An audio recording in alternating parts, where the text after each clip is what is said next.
to the Lord whatever you do, and He will establish your plans. Proverbs chapter 16, verse 3.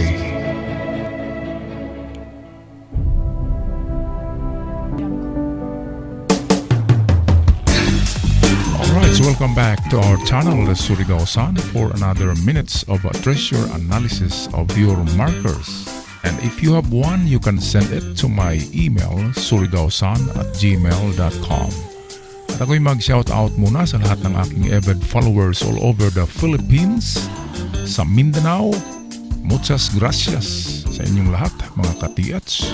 At sa Visayas naman, maayo na adlaw sa tanan.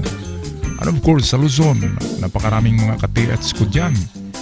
Kumusta kayong lahat dyan, guys? Sana ay nasa mabuting pangangatawan, kaisipan, at malusog na espiritual na katawan. At sabi nga ni Jesus Christ na a man cannot live with the bread alone, but also with the words of God.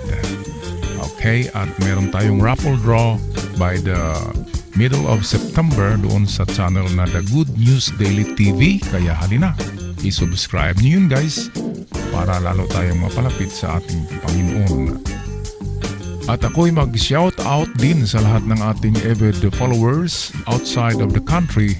We're talking about our OFWs, Filipino contract workers, mga foreignoys, kahit saan man kayo sa sulok ng mundo, guys. Kayo pa rin ang aming mga superheroes. At ngayon natin ang tatalakayin ang treasure marker na padala sa atin. Ano nga ba ang kahulugan nito?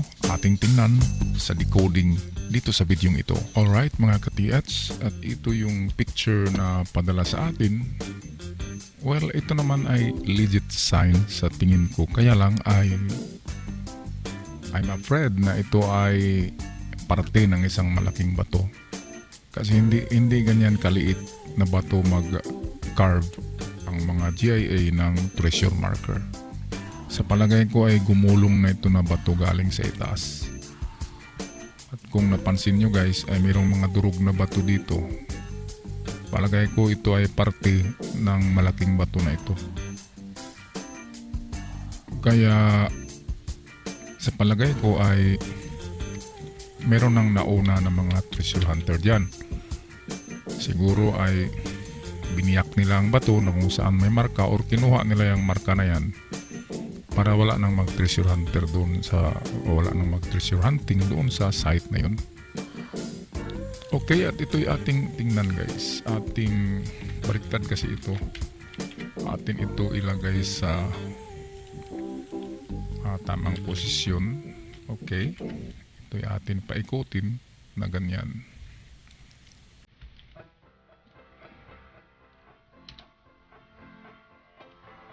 Okay, so ayan na siya.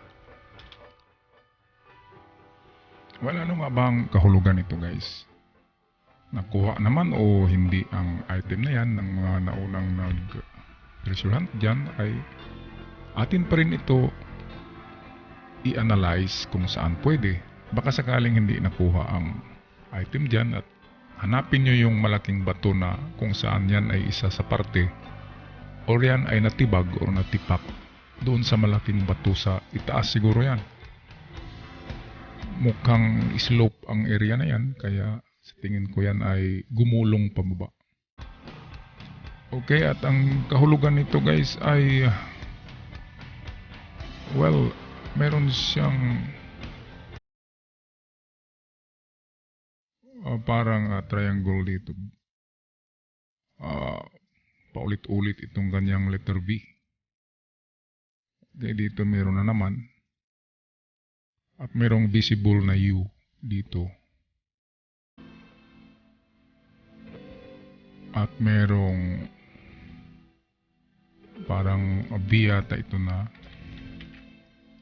nagaganyan. Okay, so merong mga distances na ibinigay siya dito. At ang kahulugan ng portion na ito ay creek. Nasa creek ang item. Nagkakanon pala ito, naka-M.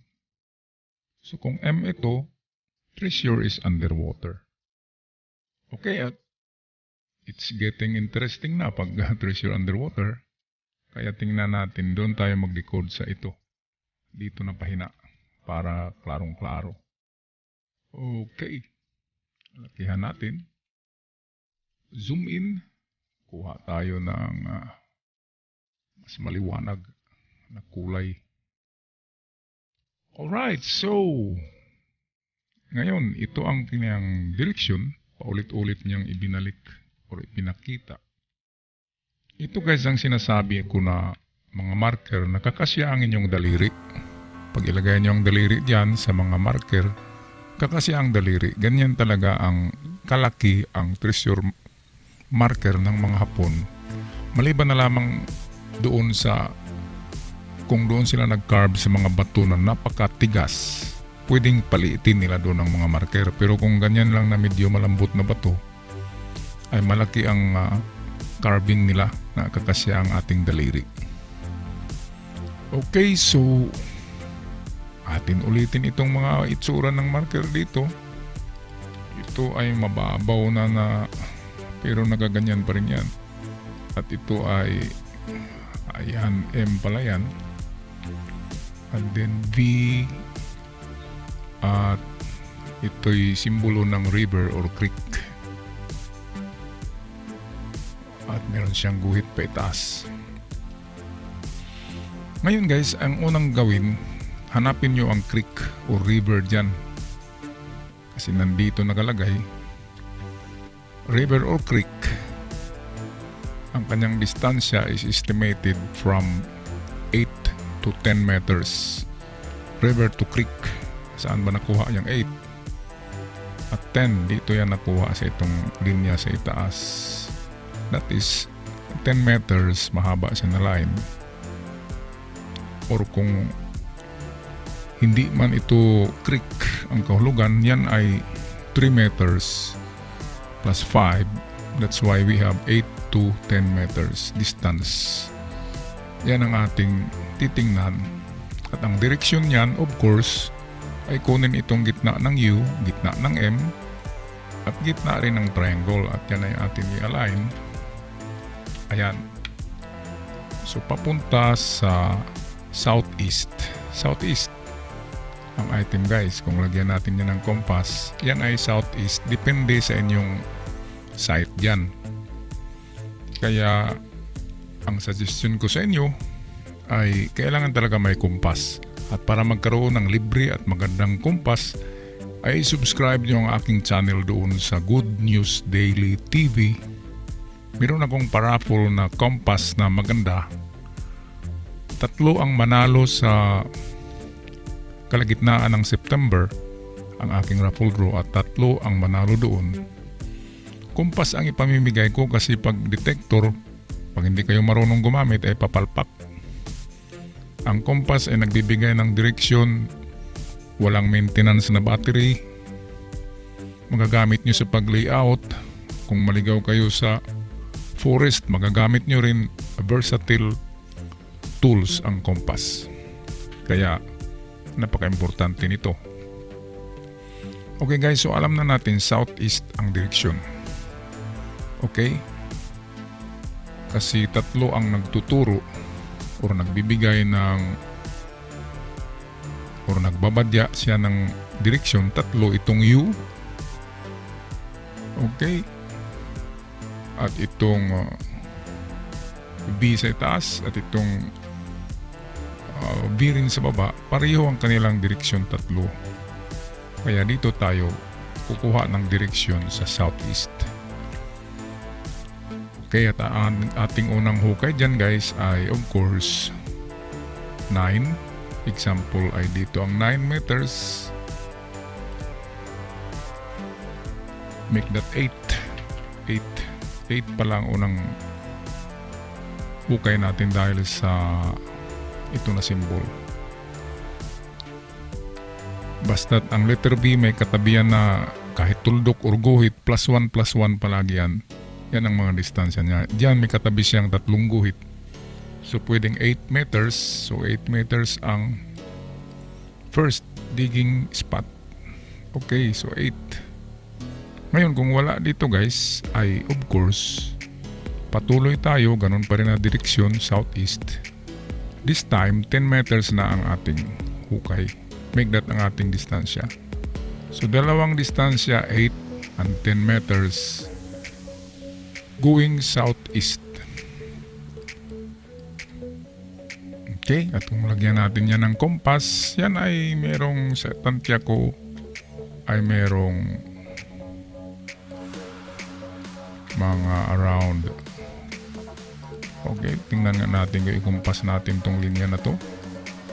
Nasa 15 degrees. 15 degrees southeast ang angle ng inyong linya. Kaya sa pag-treasure hunt guys, ang unang gawin ay i-layout nyo ang 4 na direksyon ng compass. Lagyan nyo ng mga nylon or straw para ma-imagine nyo yung mga lines kung saan kayo pupunta. Okay, example dito ay mag-layout kayo ng ganyan. Okay, sabihin natin yan ay straw. So alam nyo na ang east kung saan ang west. Hindi yung kahit saan lang tayo naghukay-hukay. Dapat ang ating unang mga hukay ay naka-align yan sa mga direksyon. At ang pangalawang angle ng mga direksyon nito ay kunin ang kalagitnaan ng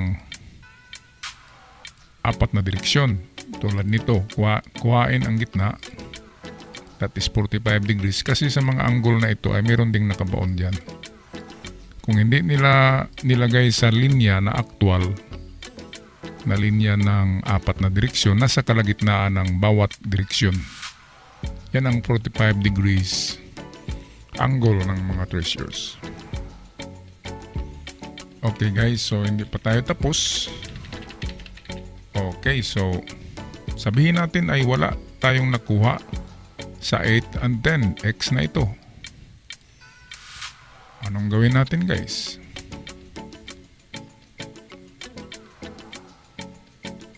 Ngayon ang ating gawin ay aatras tayo.